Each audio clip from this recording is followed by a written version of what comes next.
Purihin po ang ating Panginoon. Palakpakan po natin ang ating dakilang Diyos. Hallelujah! Yung palakpak pong nagtatagumpay. Amen! Ganyan ba ang palakpak ng mga nagtatagumpay? Dapat ganito mga kapatid. Hallelujah! Oh, hallelujah! Praise God! Hindi ba kayo nagagalak mga kapatid? Umabot po tayo ng katapusan. Katapusan na po ng buwan. Amen. Huling linggo po ng buwan ng Abril. Amen. So, next Sunday po, Mayo na. Amen. So, dapat po talaga tayo laging nagagalak mga kapatid sapagkat tayo po ay patuloy na nagtatamasa ng kabutihan ng ating Panginoon. So marahil nakikita niyo mga kapatid ang pamagat ng ating pong aralin ngayon. God can, Google can. Google na Google, ano? Okay. So, mga kapatid, yan po ang ating pamagat. Ito po may kinalaman pa rin po sa ating pong paksa ngayong buwan ng Abril. Patungkol nga po sa all-knowing God. Ang Diyos po natin, nalalaman ang lahat ng bagay. Amen. God knows everything. But Google doesn't know. Amen. Meron bang hindi alam si Google? Tatanungin ko po kayo, meron bang hindi alam si Google? Siyempre, meron. Kasi, computer po si Google. Kung ano pong ipasok natin, yun lamang ang alam niya. Huwag ka pong magbigay ng inputs, wala po siya magiging output. Amen! Yan po ang katotohanan sa computer, mga kapatid. So, ang Diyos po natin, hindi computer. Sabi nga po kanina, sa Sunday school po natin, ang Diyos po, hindi na po niya kinakailangan pa mag-aaral sapagkat alam niya ng lahat. Amen. But we humans need na makaalam ng mga bagay. Amen. So, mga kapatid, bago po tayo magpasiguro tayo kung muna mananalangin. Amen. Ginaganahan na po sana ako. Nakalimutan ko na pala. Okay. Pray po tayo mga kapatid. Dakilang Diyos, aming Ama. Sorry po. At tunay mga po Panginoon na kami po ay nagpupulang sa iyo Panginoon. At nakakalimutan po namin na ibigay sa iyo ang karapat-dapat na pagkilala Panginoon. Na sa lahat ng bagay, ikaw po ang dapat kilalanin, ikaw ang dapat takilain, Panginoon, ikaw ang dapat mapapurihan. Sa oras na ito, Panginoon, sa amin pong pagtalakay ng iyong mga salita, Panginoon, patuloy, Lord, na pangunahan mo po kami. Ikaw nga po, Diyos, ang siyang makapangyari sa amin. Kasangkapanin lamang, Panginoon, ang iyong alipin na maging daluyan at ang iyong pagpapala sa umagang ito. Ang mga salitang kanyang hindi kasi, Panginoon, ay hindi katang-isip na lamang, Panginoon, kundi itong kalooban mo, Panginoon. Lord, hinihiling ko po, Diyos, patuloy, Panginoon, na ibahagi mo sa amin ang iyong biyaya, Panginoon. Ang iyong pagpapala, ang iyong karunungan, at ang iyong kaunawaan, Panginoon, sa mga kapatid ko na nakikinig. Pagkakain ko sila. Kung ang sabot na langin, sa iyong mga pangyarihan at panahal na pangalang Jesus. Amen. Amen. Parang karagdagan ang pagkakain. So, sa Isaiah chapter 40, verse 31, pakibasa po. Ngunit muling lumalakas at sumisigla ang nagtitiwala kay Yahweh. Ilipat silang tulad ng mga agila. Sila'y tatakbo, ngunit hindi mapapagod. Sila'y lalakad, ngunit hindi mamihina. Amen. So, napakaganda po ng sinasabi po ng propeta si Isaiah sa Isaiah chapter 40, verse 31. Basahin po mga ulit mga kapatid. But those who wait on the Lord shall renew their strength. They shall mount up with wings like eagles. They shall run and not be weary. They shall walk and not faint. Mga kapatid, ito po ang kalagayan ng mga anak po ng Diyos na wala pong inihintay kundi ang ating Panginoon. Amen. So paliwanag po sinasabi yan, those who wait upon the Lord. Sino bang hinahantay natin? O ano ba ang ating hinihintay? Pag-like? O yung mga notification po? Ano kaya ang ating pinakahihintay, mga kapatid? Sapagkat kung hinihintay po natin ang ating Panginoon, bagamat tayo po ay nanghihina, subalit tayo po ay magkakaroon ng kalakasan. Mga kapatid, may katotohanan po na may nakapaloob na kalakasan sa gawaing paghihintay. Amen.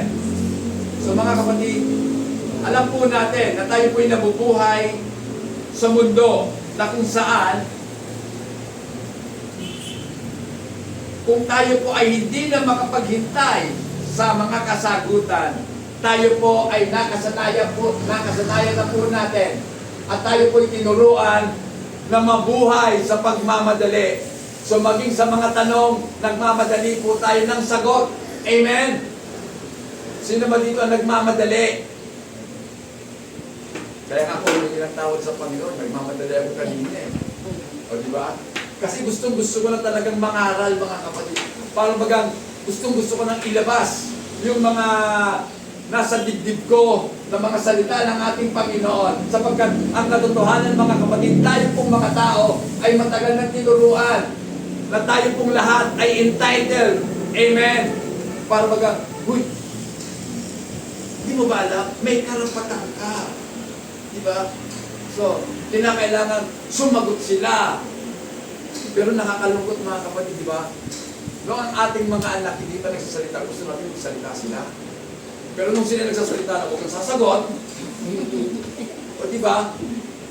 Huwag kang sasagot, hindi kita tinatanong. Pero nung mga maliliit pa, gusto ko sige, salita ka. So mga kapatid, ito yun.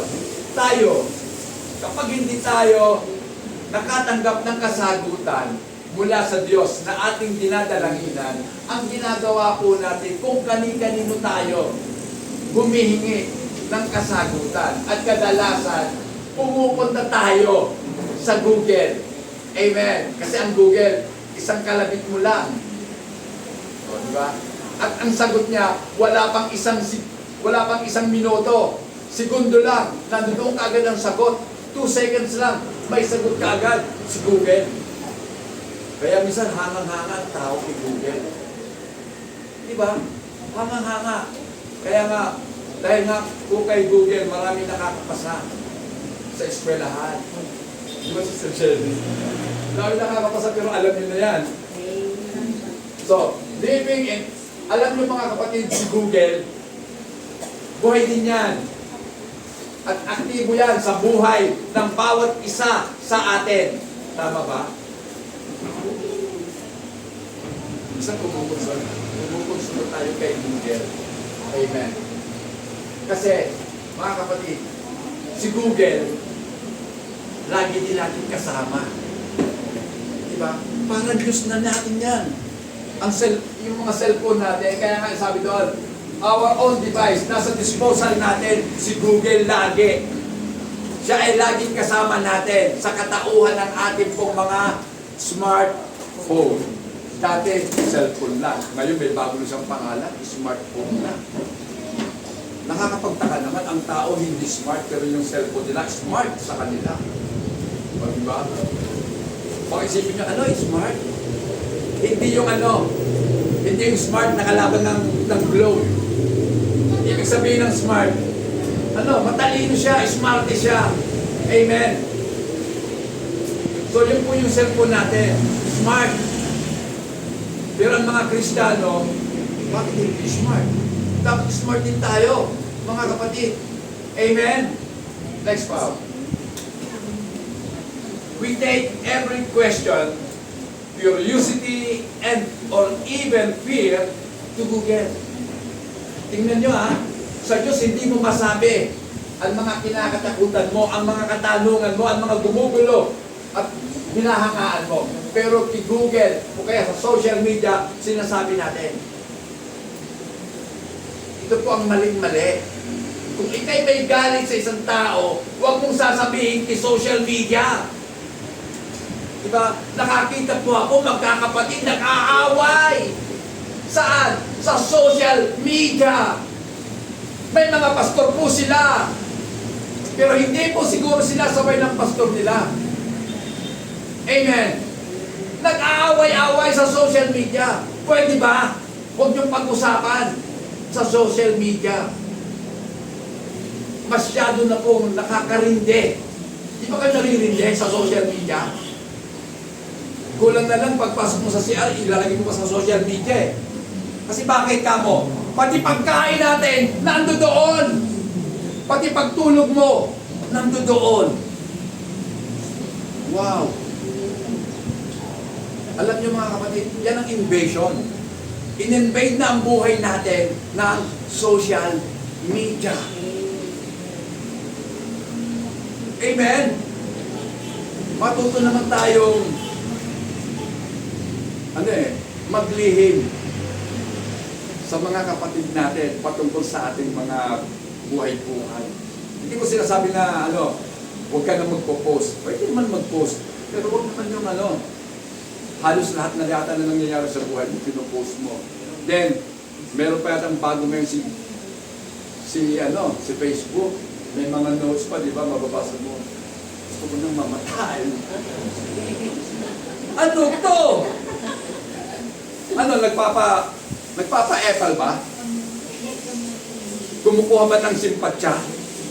O nagpapapansin lang? Di ba? Huwag ganon mga kapatid. Huwag tayong makigaya sa sanlibutan. Kristiyano ka, anak ka ng Diyos.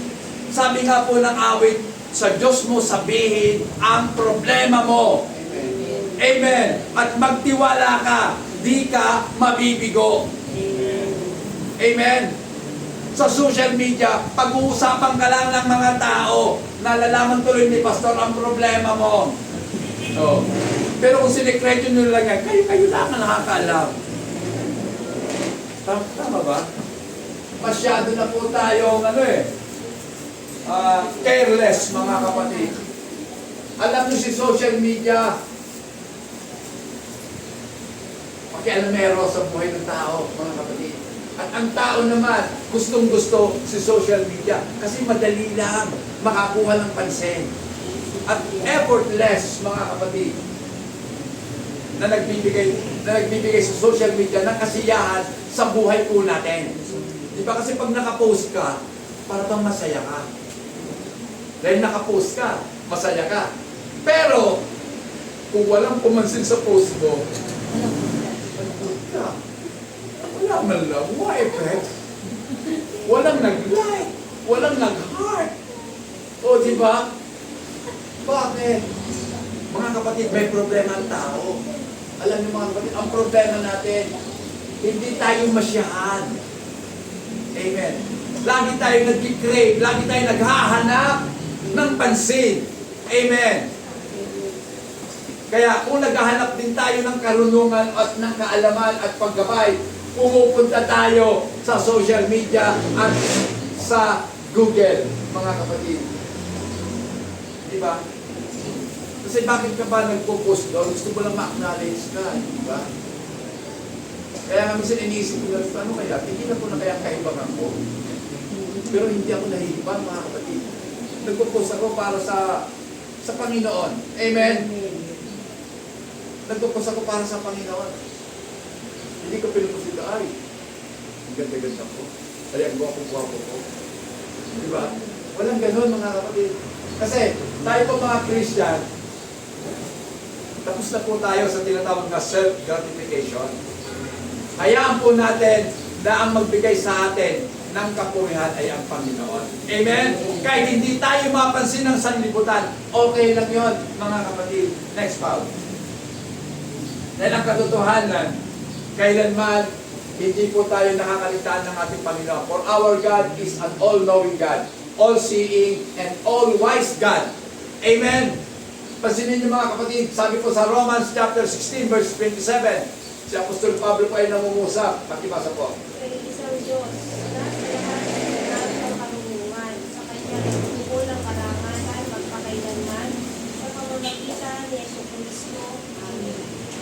Pansin niyo mga kapatid, sabi dito, to God alone wise be glory through Jesus Christ forever. Amen. So mga kapatid, sa Diyos lagi ang kapurihan. Amen. Dahil siya lamang at tanging siya lang ang dapat luwalhatiin. Wala na pong iba. Amen. Diba? Dapat sa buhay po natin, yun ang pinaka-goal natin sa buhay. To give glory to God and everything that I do. That you do, dapat para lagi sa kapurihan ng ating Panginoon. Amen. But more often, we'd rather entrust our inquiry or question to the internet. Diba? May tanong ka patungkol sa Panginoon. Ginagawa mo, tanong ko na si Google kasi baka kapala ang Diyos kasi napakarami kasing nananalangin sa Diyos eh. Ilang bilyon yung na tao, ilang bilyon na Kristiyano ang nananalangin sa Diyos. Baka busy ang Panginoon. Baka matuwa pa ang Diyos kasi hindi ko na siya inaabala pa. Mga kapatid, huwag ganun. Dapat ipagkatiwala po natin sa Diyos lahat ng ating mga tanong sa buhay. Dahil sa bawat tanong mo, may sagot ang ating Panginoon. Amen. Lagi siyang may sagot. Subalit ito ang malungkot sa buhay po natin ngayon. Amen. After all, meron tayo lahat Diyos. Meron tayong mga Diyos. Diba? Kaya nga small letter G yan eh. After all, the God at our fingertips. Ito yun. Diyos sa ating mga daliri. Oh. Ito, cellphone. Diyos yan. Ang Diyos kasama mo lagi. Kahit saan ka magpunta. Pag naiwan mo sa bahay, tiyak yun. Babalikan mo. Pag siyang mo, daladala mo. Pag tulog mo, katabi mo. Dahil pangasawa. Di ba? Katabi. Oh. Katabi ko ang cellphone. Di ba? Ang cellphone na Diyos mo, kontrolado mo. Di ba? Kasi, kaya ayaw mo sa Diyos, kasi ayaw mo hawakan ka ng Diyos. Ayaw mo magpakontrol sa Diyos. Samantalang ang cellphone na Diyos-Diyosan mo, kontrolado mo. Amen? At nakikita mo. Di ba? Ang Diyos hindi mo nakikita. Amen? Yung Diyos na tangan-tangan mo, instant kung sumagot. Pero ang Diyos na tunay, minsan ang sagot sa'yo, wala. Tahimik siya. Walang sagot. Anong ibig sabihin ng walang sagot? Maghintay ka. Diba? Kung kailan ako sasagot. Yun yun. Naghihintay. Amen. Pero wala siyang sagot na katulad ng mga kabataan ngayon. Mahilig kayo mag-Twitter. Wait na po. Wait. Ang Diyos walang sagot na wait. Hindi nila siya i-imik. Pag hindi siya sumagot, ibig sabihin, magantay ka. Amen. Pero may sagot siya.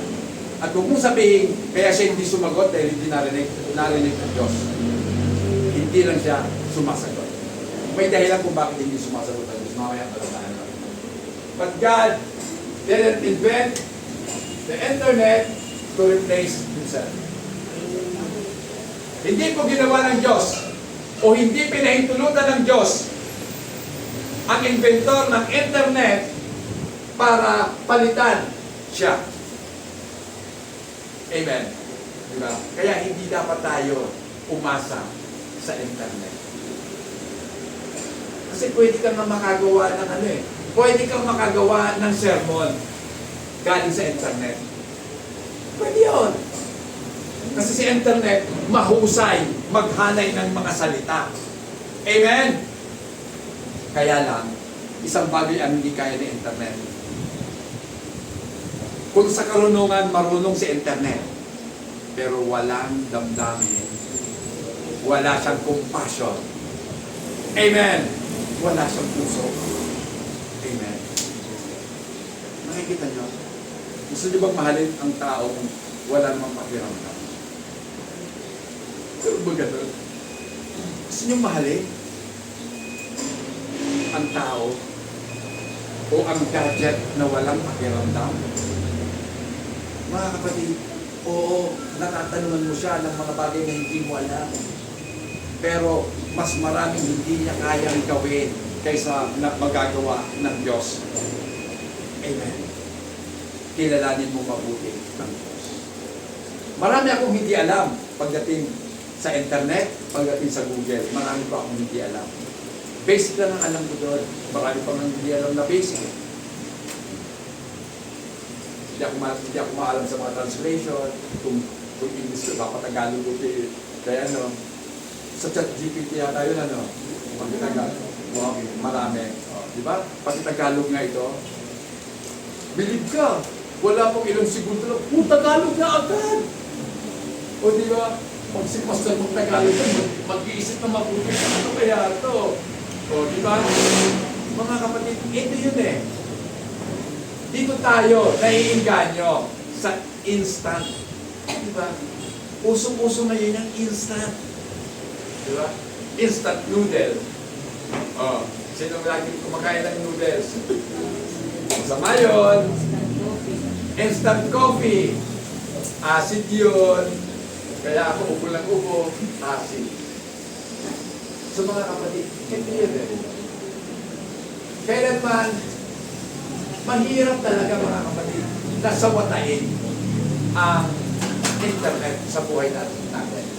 Now, we probably don't need to pause and pray about how to go to a certain place and how to fix our health problem. We often rationalize and believe that God is happy to have those matters delegated to Him. Minsan mga kapatid, diba? Yung nasabi ko kanina, huwag mo na kaya kabalahin ng Diyos. I-Google na lang ako magtatanong. Diba? Si Google, tinanong. Kasi, halimbawa, pupunta ka doon sa isang lugar, hindi mo alam. Anong hahanapin mo? Si Waze.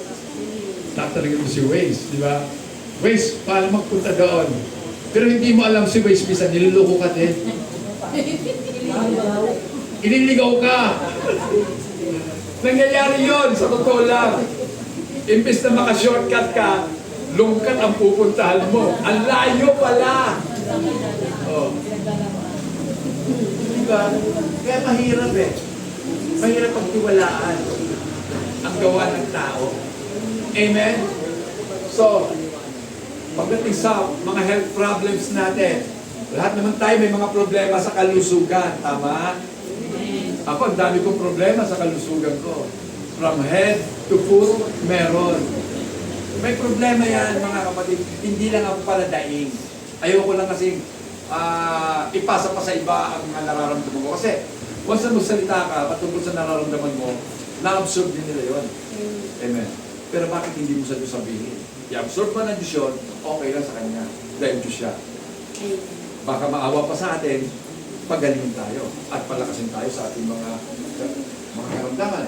So mga kapatid, yung health problems natin, ako po minsan, may guilty rin dyan eh. Kumukonsulta ako sa computer. Halimbawa, pagdating sa mga isipin, may kinalaman sa mga psychology o kaya ano, pupunta ako talaga ko si Google. Tapos hahanapin ko doon, Mayo Clinic sa Amerika. Mayo Clinic yun, talagang ano yun, mapagkakatiwalaan mong source na tamang impormasyon. Kasi sa Amerika, kilala po yung Mayo Clinic, mga kapatid. So, makikita mo doon, lahat, matungkol sa mga gamot, doon ka rin titingin. Kaya nga, minsan, sabi ko nga, parang rin pala akong doktor. Kasi dati, may mga sakit na hindi alam ng mga matatandang doktor. Natatawa nga ako eh.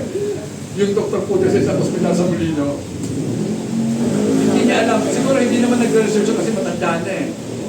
Sabi niya, kasi nakita ko, yung chikungunya, sabi ko, ano ba ang characteristic ng chikungunya? Sinerch ko po sa Google. So ibinigay para mga rashes na masinsin na namumula. Hindi naman siya bungang araw. Pero katulad din po siya ng dengue ang dating. Lalagpatin ka, then ganon. Pero iba po sa dengue ang chikungunya. Ako sabi ko, Dok, bakit chikungunya? Ano yun? Sabi ko, dapat talaga research din.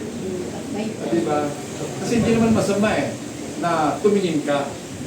Then, i-analyze mo kung tama ba. Kasi, mga kapatid, sa totoo lang, hindi lahat ng mga fit Hindi lahat ng ibinibigay sa atin ni Google, tama. Kasi marami pong nagbibigay din naman sa kanila ng mga inputs. Baka ang maibigay sa'yo.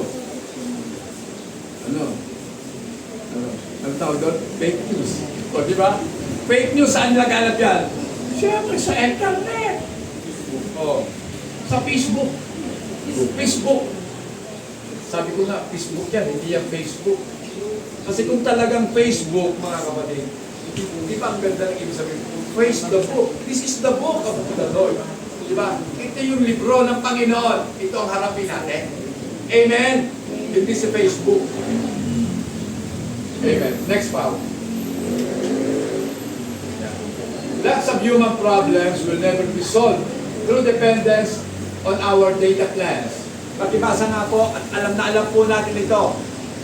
Proverbs chapter 3, verses 5 up to 6. Anong sabi? Pananalig at katapatan, huwag mong kakalimutan. Ikwenta sa iyong pilit at itanim sa isipan. Sa ngayon, manunugod sa iyo ang Diyos at ikilalanin ka ng mga tao. Kay Yahweh ka magtiwala, buong puso at lubusan, at huwag kang mananahan sa sariling karunungan. Amen. So maliwanag. Trust in the Lord. Huwag kang magtiwala kay Google. Amen? At huwag kang umasa sa mga ibinibigay niya ng mga informasyon sa iyo. Amen. At sa lahat ng iyong mga ginagawa, i-acknowledge mo ang Panginoon, hindi po ang social media. Amen. At siya ang dapat mag-direct ng buhay po natin. Si Jesus dapat ang mag-direct ng buhay natin. Amen. Tandaan po natin, tayo po ay mga actor and actresses lamang sa mundong ito. May director tayo. Sinong director mo? Ang Panginoon.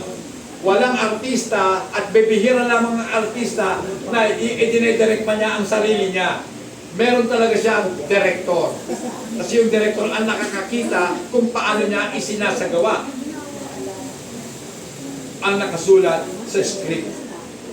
Amen. So ang buhay po natin, parang nobela lang yan. Merong script yan eh. At yung script na yon, tinapos na ng Panginoon. Tapos na ang kwento natin sa harapan ng Diyos. Tayo nga lang, hindi natin alam kung kailan matatapos ang kwento natin. Amen. Pero sa harapan ng Diyos, tapos ka na.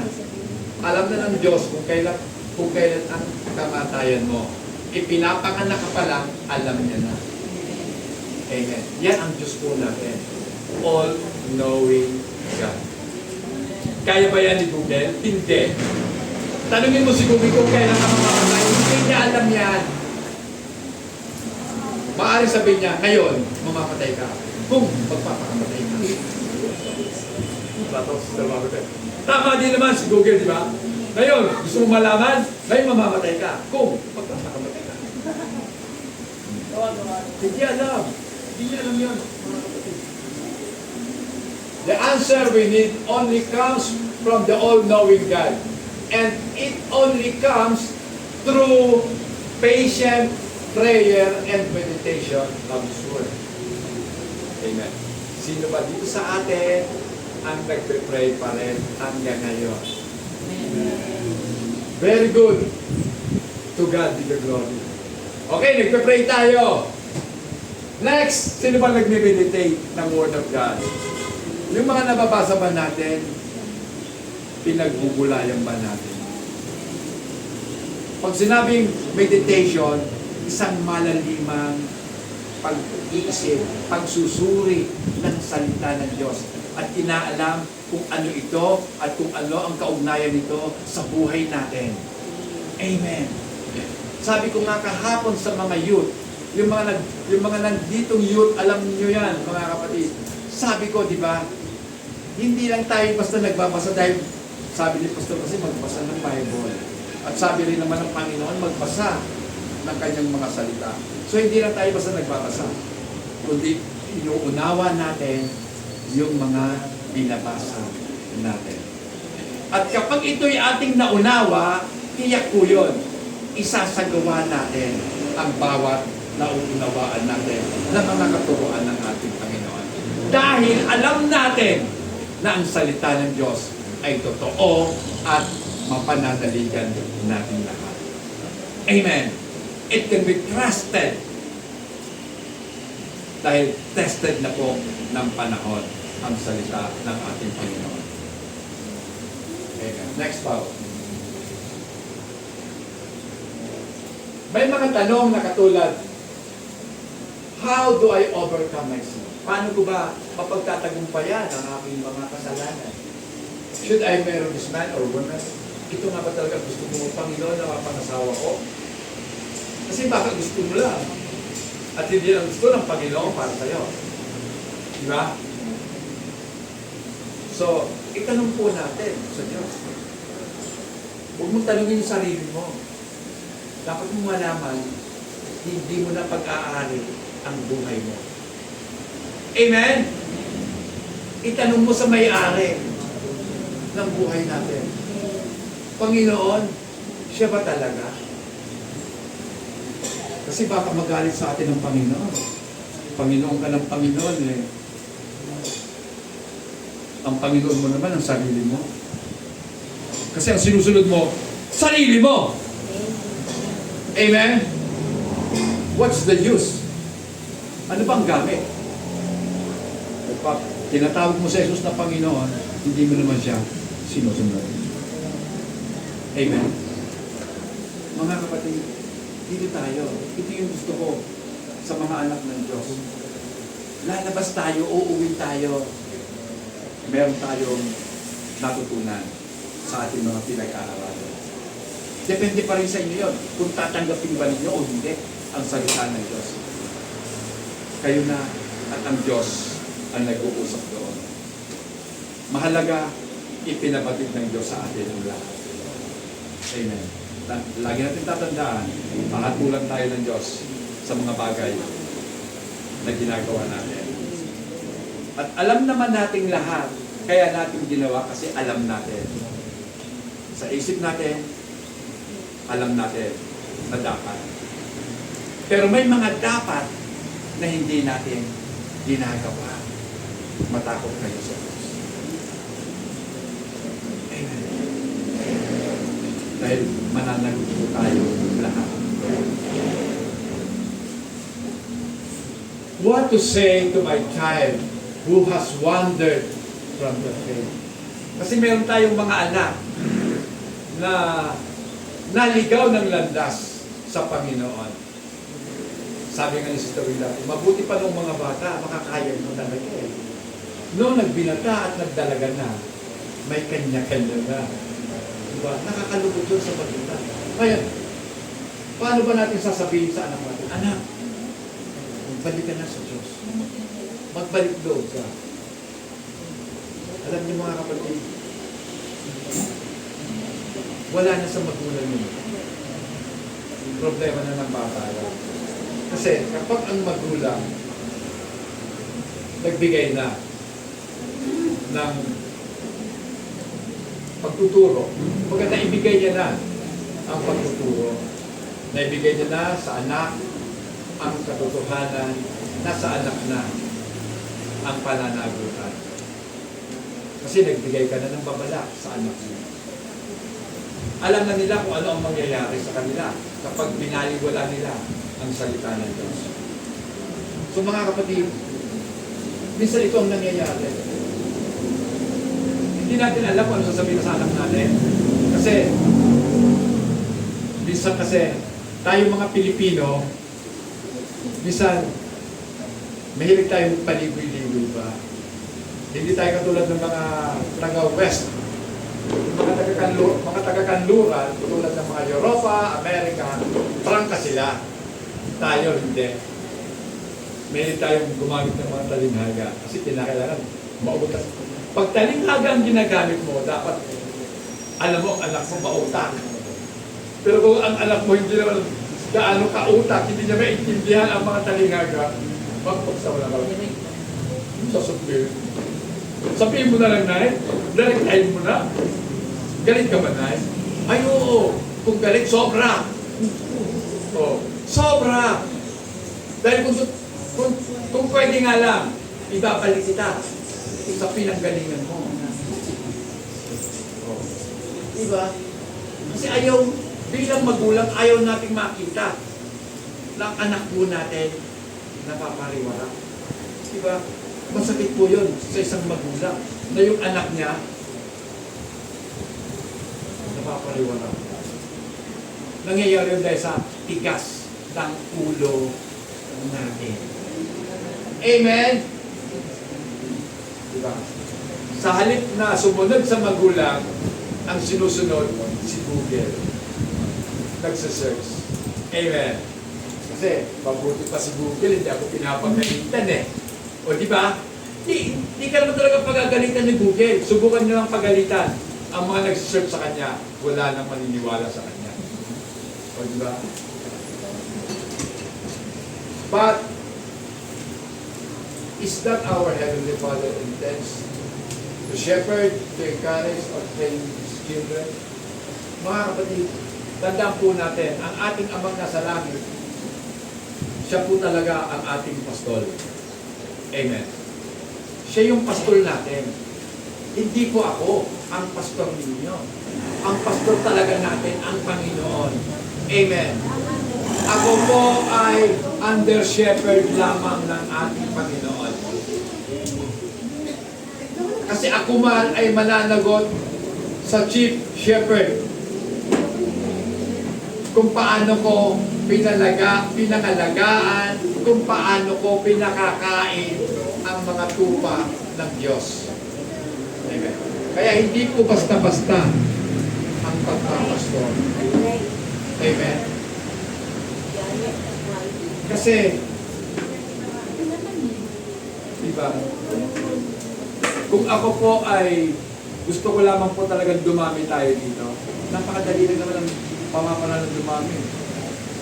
Magturo ka lang ng magturo ng kung ano-anong bagay na ikatutuwa ng mga tao. Diba? Sang-ayunan nyo sila sa gusto nila. At sabihin mo lang sa kanila, mahal kayo ng Diyos. Amen. Yan po ang mga pangangaral ng mga pulpito ngayon. God loves you so much. Amen. Pero hindi nila ipinapangaral yung wrath of God. Amen. Yung poot ng Diyos sa mga tao na hindi naniniwala sa Kanya. Sa mga taong patuloy pa rin nabubuhay sa kasalanan. Amen? Diba? Pastor, napakalawak naman ang ibig mong sabihin sa nabubuhay sa kasalanan. Okay, malawak. O di paliitin natin.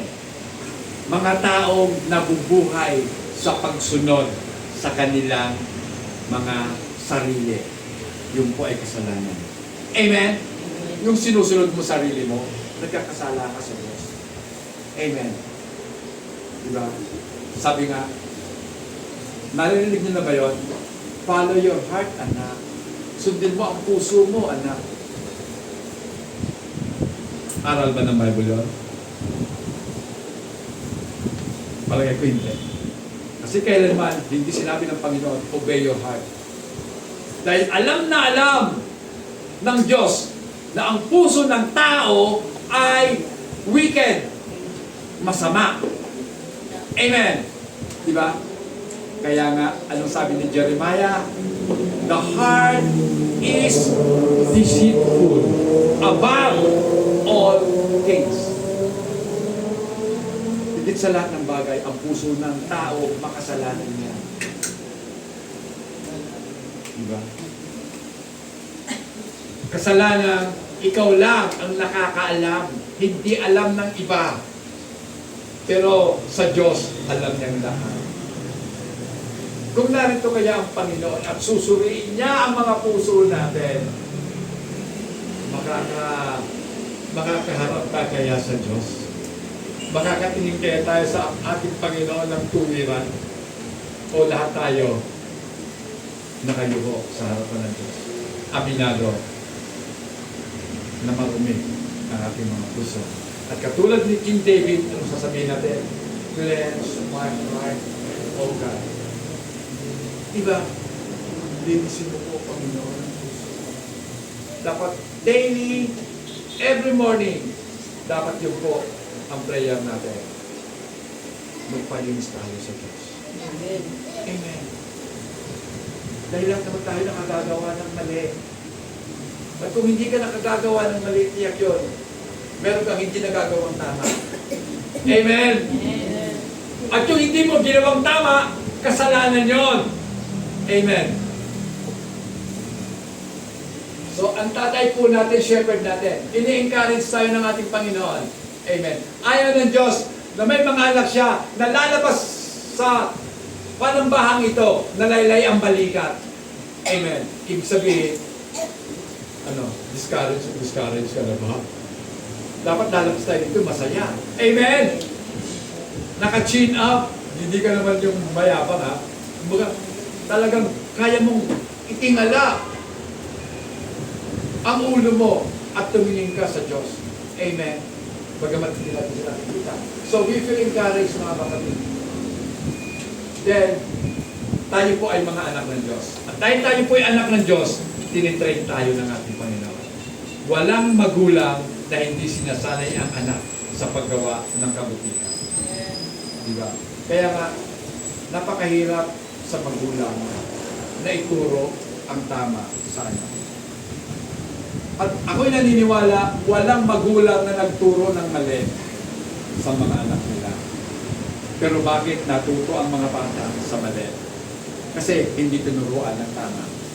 Sa madaling sabi, ang mali, yun na yung likas ng mga tao. May kakaintindihan ba tayo? Tayo po'y ipinanganak ng masasama. Kaya nga ang kabilin-bilin ng ating Panginoon, train up a child. Turuan ang bata ng katotohanan. Sapagkat pag hindi mo tinuruan ang katotohanan, mamamatay siya sa kasinungalingan. Dahil sa kapanganakan niya pa lamang, sinungaling siya. Amen. Diba?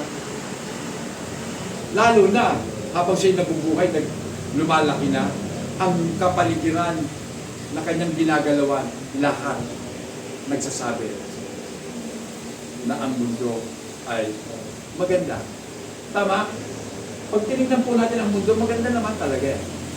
Di ba? Ganda. Magaganda ba kayo? Minsan kami mga matatanda, iniisip namin, mas maganda noon kaysa sa ngayon. Kasi noon madilim, ngayon maliwanag na. Di ba? Nanay, di ba? Dati, puno-puno, walang dumadaan dyan. Ang kalsada lubak-lubak, kalesa na. O kaya, ano ba yun? Truck na, weapon. Yung mga truck ng mga sundalo dati, weapon ang tawag doon. So, mga ano yun mga four-wheel drive. Kasi kahit na maputi, pwedeng dumaan yun. Kalesa na. At pag naiwan ka ng kalesa, maglalakad ka na lang. Mula sa Pote hanggang dito, San Nicolas lakad. Malayo din yun. Amen? Pero ngayon, madami naman sasakyan. Ang tanong, ano ba ang mas mainam? Doon o ngayon? Kita nyo? Mas mainam doon! Pero sinasabi nyo, ngayon pastor ang daming baha. Hindi naman bago yun eh. Paano ang pangalan ng Noah? May bahal na. Ito ka pa kayo. Di ba? Paano pa lang ni Noah may baha? Bago dumating ang Kastila, nagbabaha na po ang Maynila. Yung Malate, wala pang mga building dyan. Mga kubo lang ang bahay sa Malate. Saan ba yung Malate? Sa Maynila. Pero baha hanggang bewang na. Nakakita pa ako ng larawan. Yung mga lumang larawan, black and white. Mga kubo pa ang bahay, baha na po sa Malate. So, sabi ko, hindi naman pala pasisihin ang climate change. Kasi noon pa, may mga baha na. Di ba? Siguro nagtataka kayo, bakit ngayon ang lalakas ng lindol? Hindi po! Noon pa, may marami ng malalakas na lindol. I-search nyo kay Google. Yan, mapapakinabangan nyo ngayon si Google. Search si Google. Pinakamalakas na lindol nangyari noong mga unang panahon. Pagputok ng mga bulkan, sisiw lang yung pagputok ng Taal sa Kanlaon, sisiw lang yan. Nung pumutok po ang Vesuvius, mga kapatid, sa Italy, mga bayan na tabunan, mga tao, patay. Pinatay ng lahat. Ngayon nahuhukay sila sama-sama. So, mga kapatid, ito yun. So, ngayon, do we believe God can tell us something Google cannot? Naniniwala pa tayo na pwede pong mangusap ang Diyos sa atin at tayo ba'y naniniwala sa Diyos kapag siya'y nagsalita? O mas pinaniniwalaan natin si Google? Sapagkat ang katotohanan, si Google po walang alam kung ikukumpara sa Diyos na nakakaalam ng lahat ng bagay. Kasi si Google gawa din ng tao. Sino bang may gawa ng tao? Ang Diyos. Amen. Naintindihan niyo mga kapatid? Ngayon, panahon na ng AI. Ano yung AI? Artificial Intelligence. Hindi ako bilib sa AI. Mas bilib ako sa AI sa mga original intelligence nyo. OI. Kasi lahat tayo may runo, may mga dunong. Di ba? Kaya yung dunong nyo, mas bilib ako doon kaysa kay AI. Paano ka bibilib? Artificial lang naman yun eh. Di ba? Kaya nga artificial eh. Maarte na, superficial pa. Ganun ba yun? Hindi. Artificial. Hindi totoo na intelligence. Pero isang araw, yung hindi totoong intelligence, siya na ang kukontrol sa buong sarili. Naniniwala ba kayo? AI. Napanood ko yung conversation ni Mayor Magalong at ni Ping Lacson. Natatakot sila sa AI. Nakakatakot na ang ating panahon ngayon dahil namamayagpag na ang AI. Hindi mo halatang hindi nagsasabi ng totoo. Kumbaga, hindi mo halatang kasinungalingan. Halimbawa, ako, nagsasalita dito, pwede nilang baguhin yung sinasabi ko. Nagkapit nila ang boses ko. Di ba? Pwede yun. Nangyayari po yun. Diba, sabi ako dito ng mga aral na taliwas sa aral natin. Uy, si Pastor Rick, iba na ang turo. O, di ba? Pero hindi pala ako yun. Ayun. So, mga kapatid, hindi nakakatakot eh. Diba? So, kung babasahin po natin ang prophecy ni Daniel, marami doon. Mga advanced na mga propesya na nagkakaroon na po ng katuparan sa kasalukuyan. Diba? Okay, next power. Mapupunta tayo sa prophecy na naman na ito. Okay. Sige.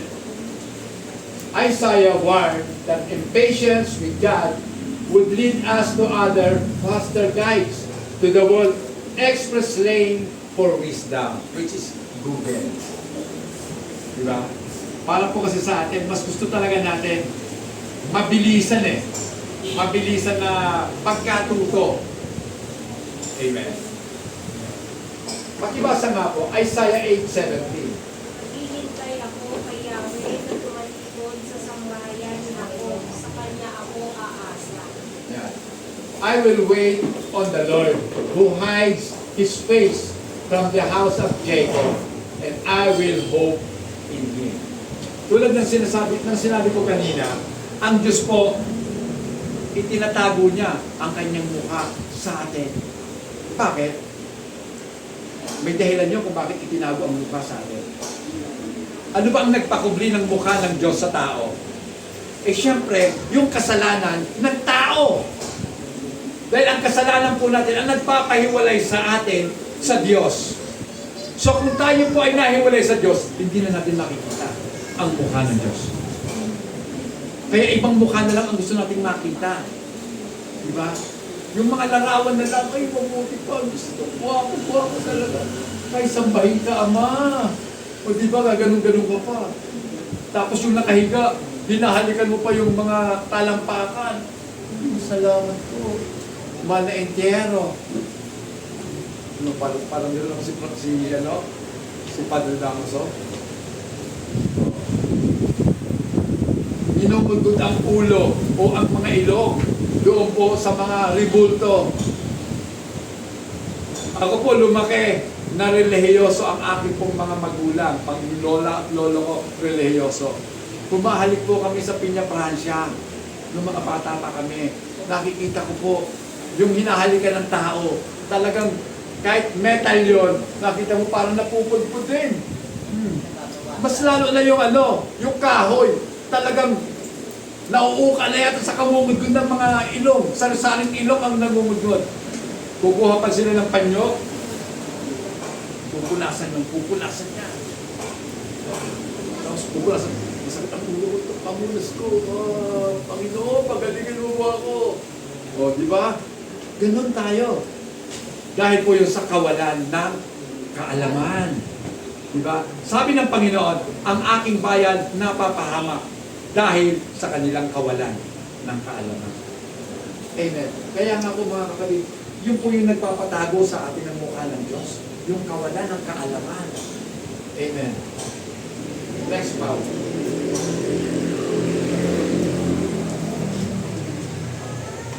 Oftentimes, the comfortable distance between our question and God's answer can be a gift greater, sweeter, and more needed than the answer itself. So minsan mga kapatid,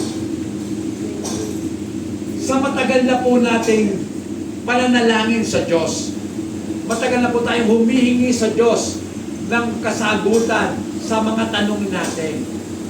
Amen. So hindi lang tanong mga kapatid, sari-sari, mga kahilingan po natin sa Diyos. At ang Diyos hindi po tumutugon. Pero yung hindi niya pagtugon, mas dakila po yun.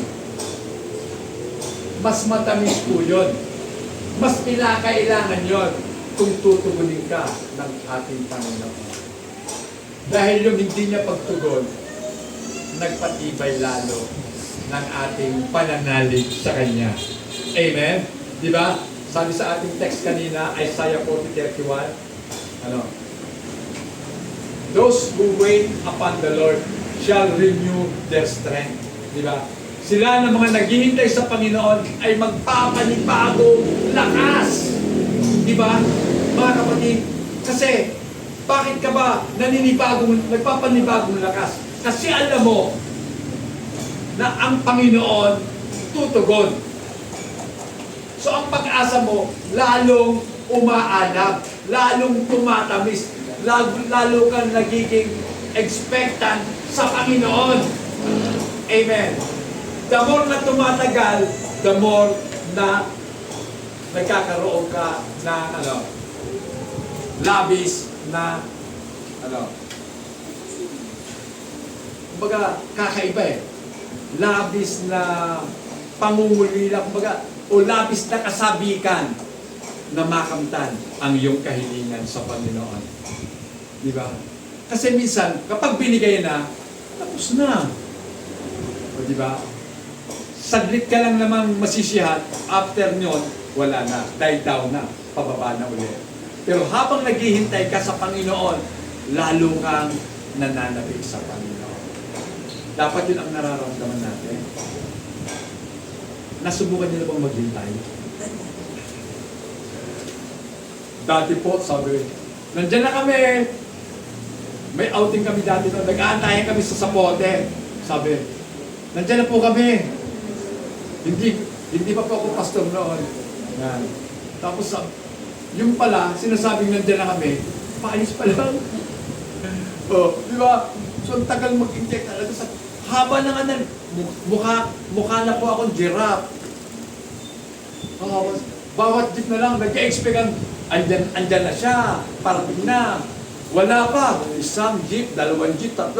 Umabot na ng 20. Salamat sa Diyos, pang 21 dumating. Ay, salamat. Ano sis? Ano Brad? Ay, pastor, na-traffic. Ha? Na-traffic? Opo. O, sige na. Na-traffic pala eh. Wala tayong magagawa. Traffic yun. O, diba? Pero sana, in-expect mo naman, may naghihintay. O, diba? Pero ito mga kapatid, kung ang Panginoon ang ating hinihintay, lalo tayo mananabik sa Panginoon. Kahit na matagal, dahil habang tumatagal, lalong-lalong nananabik. Parang alak lang yan. The more na umiidad ang alak, the more na sumasarap. Amen. Next power. Ay, ito na pala. The world sees our persisting question differently. Sometimes, we're tired of waiting on God, and therefore, look for a more responsive search engines for a quick answer. Ito na yon, Google. Napakabilis sumagot. Oh, diba? Kaya minsan pagpapalit natin ang Diyos sa Google. So the urgent and faithless, it sounds wise. Diba? Sa mga nagmamadali at sa mga walang pananalig sa Diyos, tama lang na kumonsulta na lang sa Google. Amen. At ang Google, efficient, sabi nila. God seems busy today. Sasabihin natin, mukhang busy yata ang Diyos ha. Hindi ako narinig. Ano bang sabi ni Gary Valenciano? Natutulog ba ang Diyos? Hindi! Hindi natutulog ang Diyos. He never slumbers nor sleep. Hindi siya inaantok. Hindi natutulog man. So, hindi ko na lang siya gagawin palain. Pakipasa na ako, 34 ng Psalms, verse 15, then 17. Ni Yahweh sa matuwid na kabuuan sa kanilang pagdating, lagi siyang tumubukod. 17. Agad dinirinig daig ng makinig, iniligtas sila sa mga panganin. Amen. So pakinggan niyo mga kapatid, ang salita ng Panginoon, dinidinig ng Diyos lahat ng ating mga dalangin. At tayo iniligtas sa lahat ng ating mga panganib. Amen. Dahil pinapakinggan niya tayo lagi. Amen. Next power. Balik tayo. Okay. This logic is not only worldly and unwise, it's unacceptable and offensive. So ito pong katotohanan ito, kung sinabing logic, itong ating pong ginagawa na logical, pinag-isipan, o itong kaisipang ito, hindi lamang makamundo, kundi kabubuhan. Amen. Naisipin mo ang Diyos busy, kaya hindi ka naririnig, busy ang Diyos. Hindi busy ang Diyos. Kailanman, hindi po nagiging busy ang Diyos. Lagi niyang nakikinig. Isipin niyo, anong klaseng Diyos itong ating pinagtitiwalaan? Lahat ng dalangin natin napapakinggan. Iba't ibang lingwahe ang nananalangin sa Diyos. Lahat nalalangin na. So, napakahusay, napakatalino ng ating Diyos. Kaya lang, mga kapatid, huwag tayong apurado sa mga tugon ng ating Panginoon. Mas mabuti sa atin maghintay. Sapagkat sa paghihintay, meron po tayo napapala. Next power. Why would we ask the medium and the necromancers when we have the all-knowing God? Bakit ka nagtatanong sa mga manghuhula? Yung mga medium, nanghuhula o manghuhula. Kilala niyo naman siguro si Madam Auring, tama? Nabuhay si Madam Auring. Nasa sinabi mo ngayon. Hindi? Kamukha niya lang yun. Then, necromancer. Sino ba itong mga necromancer? Sino ba dito ang dati nag-spirit of the glass? Tinatanong ang mga namatay. Yan po yung necromancer. Pag sinabing necromancer, kumukonsulta sa mga patay. Spirit of the glass. Tinatawagan ko ang spirit ni Jose Rizal. Tapos gumalaw yung baso. Oo, gumalaw. Rizal, sino ba talaga ang mahal mo? Si Leonor. Rivera, si Joseph M. Bracken, o si Oisam. Sino Oisam? Yung Japanese na girlfriend ni Rizal. Gulat kayo, no? May Japanese pala siya. Gulat ka sa may Japanese palang girlfriend si Rizal. Ang dami niyang naging girlfriend. Bukod pa doon sa first love niya, tatagalin pa. Diyos mo ko nakakumalan. Hindi. Nabasa ko lang naman yan. Nabasa ko lang po yan. Di ba? Ganun po ang katotohanan mga kapatid. Necromancer. Tinatanong maging mga patay. Bakit ka magtatanong sa patay? Ba't di mo tanongin ang Diyos na buhay? Amen? Dahil ang patay, walang nalalaman. Doon ka sa buhay na Diyos sapagkat alam ang lahat ng bagay. Amen. Palakpakan po natin ang ating Panginoon. Dapat po natin ipagkatiwala ang pinakamalalalim, pinakasensitibo, at pinakakomplikadong mga bagay patungkol sa atin. Ang ating mga kahinaan, maging ang ating pong mga kalakasan man. Pagkatiwala natin sa Diyos. Huwag doon sa mga manghuhula. Amen. So, makasama naman ang mga hula nila. Sa salita pa lang eh.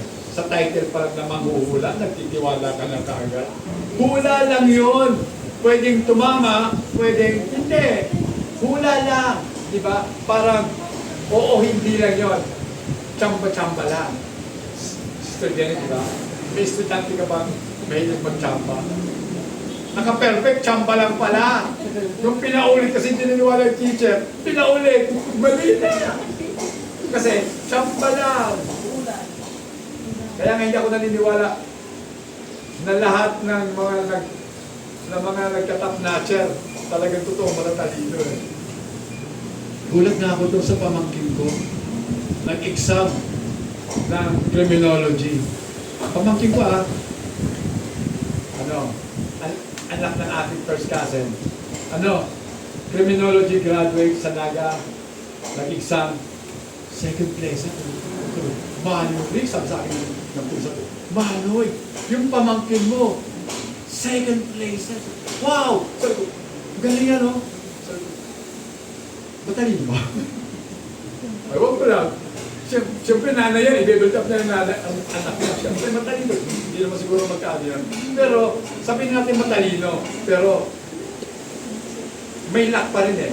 Nandun yung swerte. Swerte lang. Tama? Pinag-aagawan na yun. Ano, magpupulis ka? Kinausap ko nga, magpupulis ka ba? Hindi mo na, Tito. Kasi may mga offer sa akin magturo sa sa review center. Malaki ang offer. Kasi second placer siya eh. Sa licensure exam. O, diba? Sabi ko, sige, mag-ano ka na muna. Magturo ka. Pero yung mga kapatid, sa Diyos, walang tsamba-tsamba. Lahat alam niya. Perfect ang ating Panginoon. Amen? Next Pao. Kasi alam niyo mga kapatid, kung tayo magtitiwala sa tao, para ka na rin nag-suicide. Alam niyo nag-suicide? Para kang nagpakamatay. Amen. Pero ang dami nagtitiwala sa tao. Para yumaman ka, magtaya ka sa loto.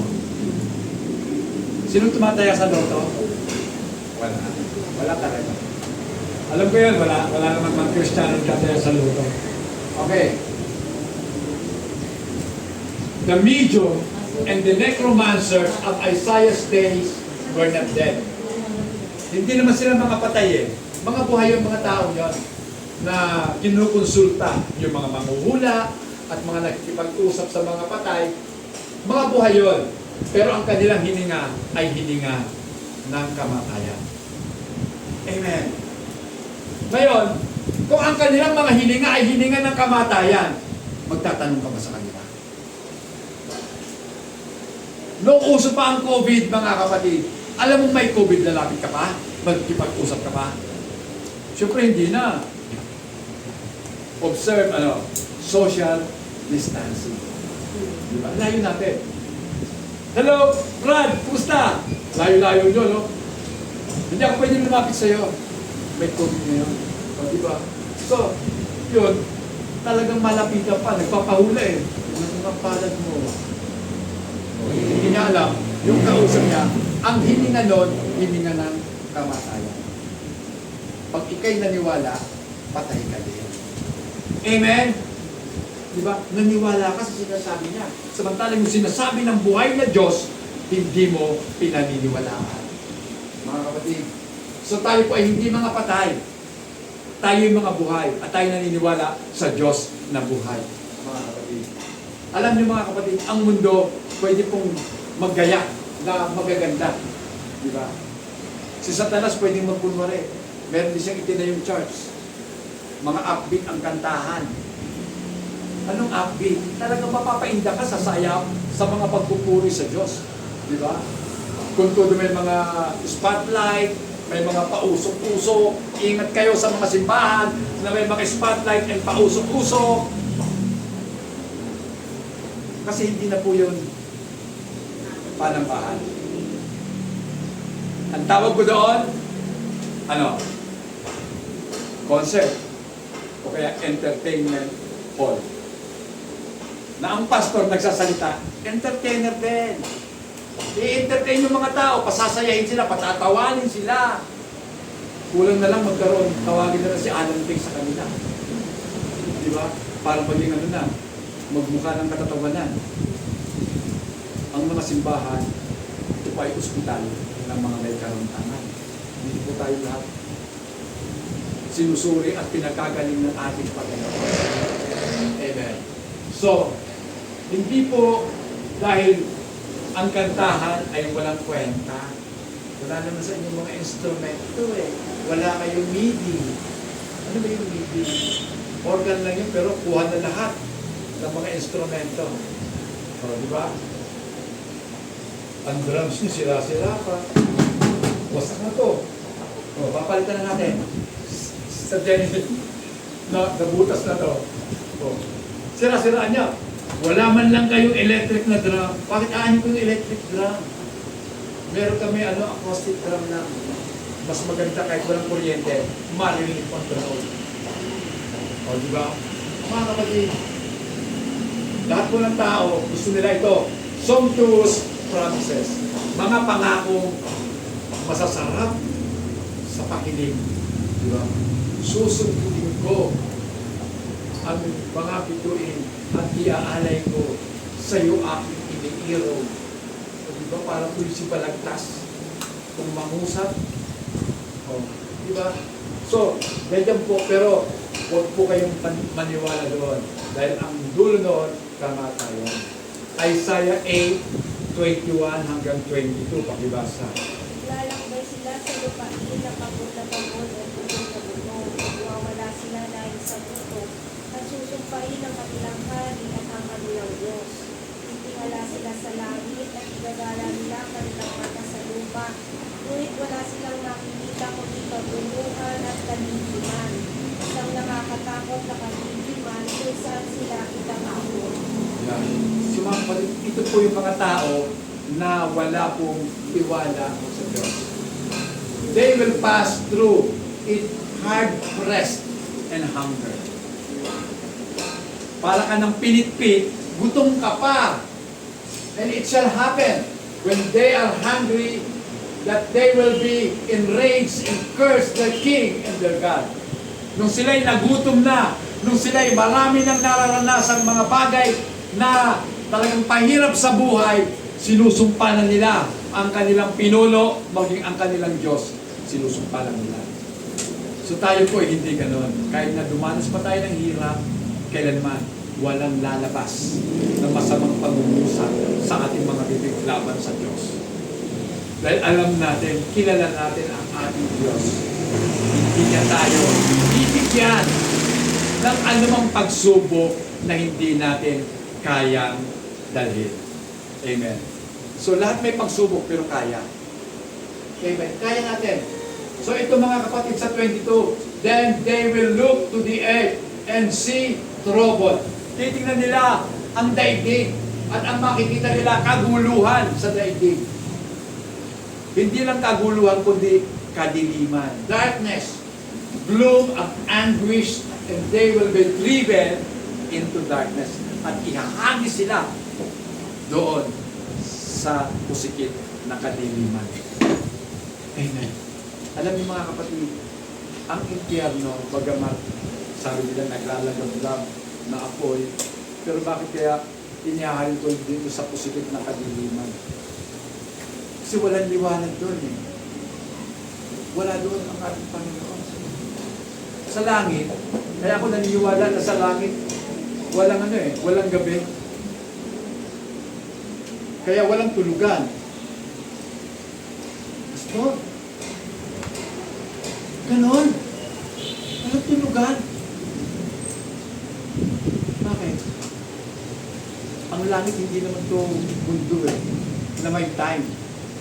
Doon wala. Eternity yun Timeless. Amen. Eternal na Paano magkakaroon ng time? Bakit may gabi at may umaga? Kasi may panahon. Amen. Nagkakaintindihan? May panahon. Doon wala. Matulog ka sa liwanag ng Diyos. Ayaw ko lang. Makakatulog ka. At doon, wala nang kainan. Hindi pa sa may sinasabi. May sa hapag, sa tulang ng Panginoon tayo kakain lahat. Ayaw ko lang. Kasi, tiniis mo nga, kung kakain tayo, di ba? Pag may ipinasok, may ilalabas. Saan yun? Ibig sabihin, sa langit, may mabaho. Isipin lang natin, hindi ko pa po alam yun.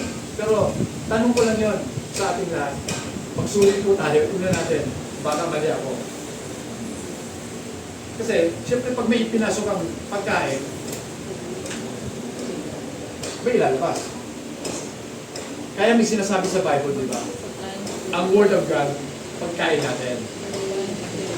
Spiritual yun. Pwede kumain. Salita ng Diyos.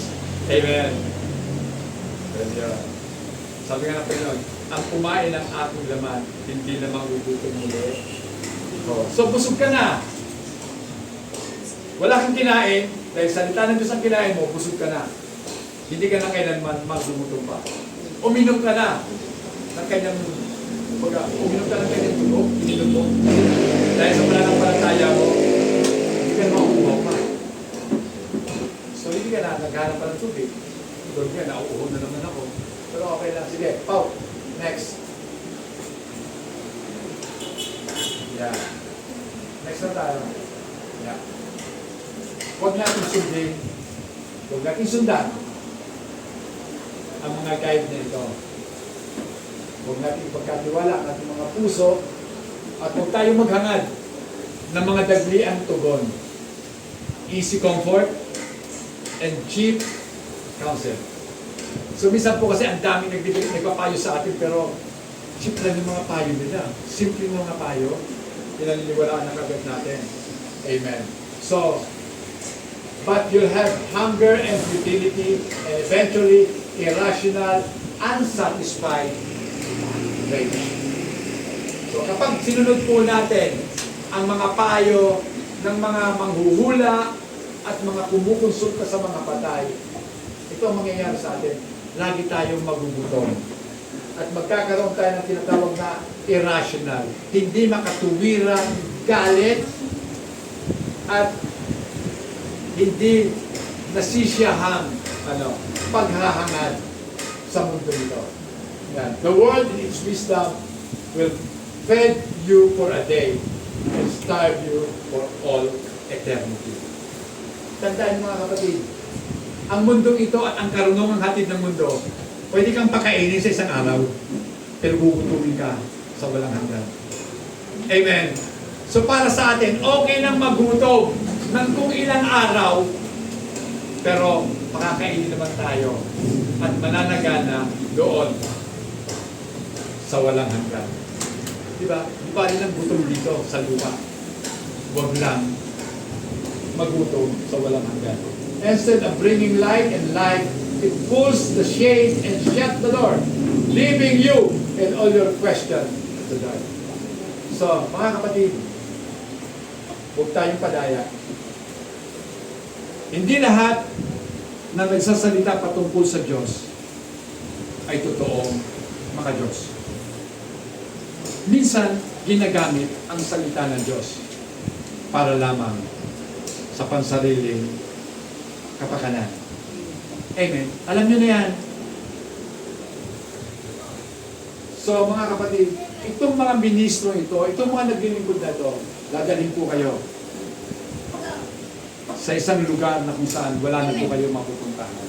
Isang lugar na sarado, madilim. At doon, mga kapatid, iiwan tayo na mag-isa na lamang. Walang kasama dahil iba ang ating kinasama nung tayo nabubuhay pa. Next part. There is only one way to wisdom.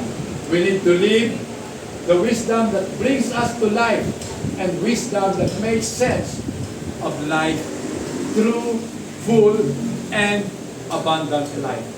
Mga kapatid, ito yon. Meron lang isang karunungan na dadalhin tayo sa kabuhayan. Amen.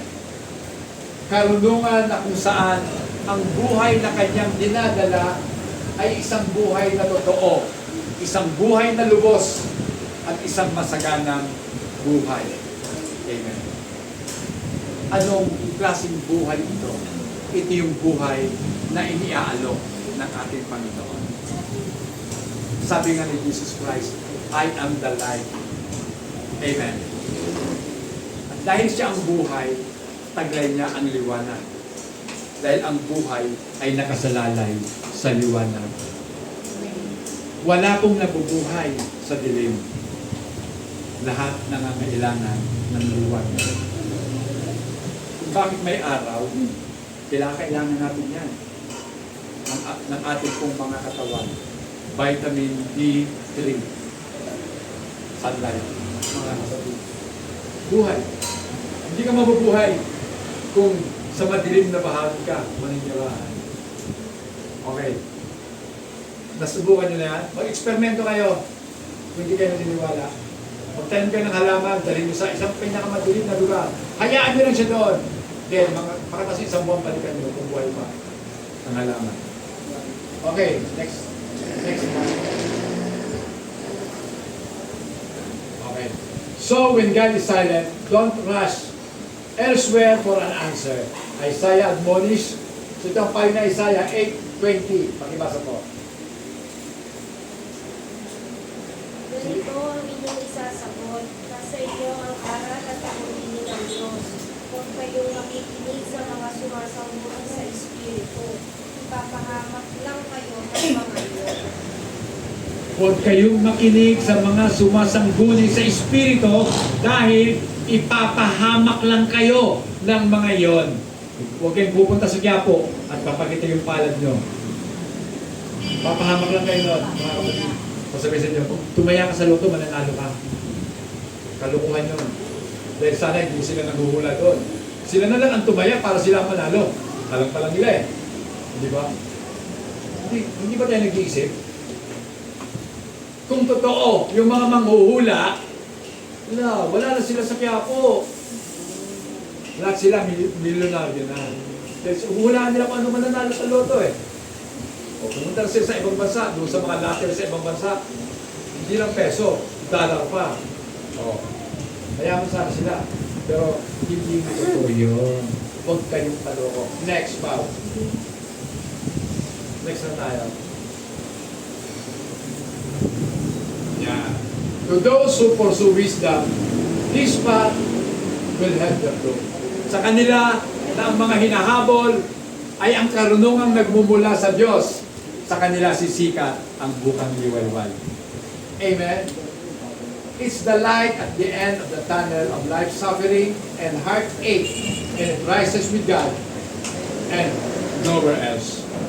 So, tanging sa Diyos lamang makikita at tanging sa Diyos lamang sisikat ang kaliwanagan. Wala nang iba pang pinanggagalingan ng liwanag kundi mismo sa Diyos. Dahil sinabi ni Jesus, I am the light of this world. Amen. Makibasa po Isaiah 60, verse 1 and 3. Umawag ka, Jerusalem, at sumikat katulad ng araw. Iniwanagan ka ng kalwalhatian ni Yahweh. Sa babalot ng kalisiman ng buong daigdig, ngunit ikaw ay iniwanagan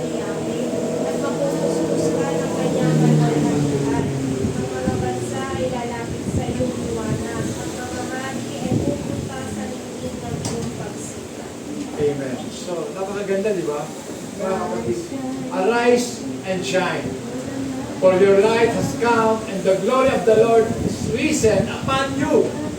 So makikita po sa atin ang kaluwalhatian ng ating Panginoong Diyos. For behold, the darkness shall cover the earth, and the deep darkness the people. But the Lord will arise over you, and His glory will be seen upon you. Verse 3, the Gentiles shall come to your light, and the kings to the brightness of your rising. Kapag bumangon ka na, lalapit na ang mga bansa sa atin. Then conclusion na po tayo. Jesus promised us a life worth waiting for. Parang sinitoy lang, ano? The Filipino is worth dying for. Ang Panginoon naman, nagbigay sa atin ng pangako. Pangako na liwanag ay sisikap din sa atin. At ang pangako ito ay worth waiting for. Dapat po talaga tayo maghintay sapagkat ang nangako ay hindi po sinungaling. Ang nangako ay Diyos na totoo.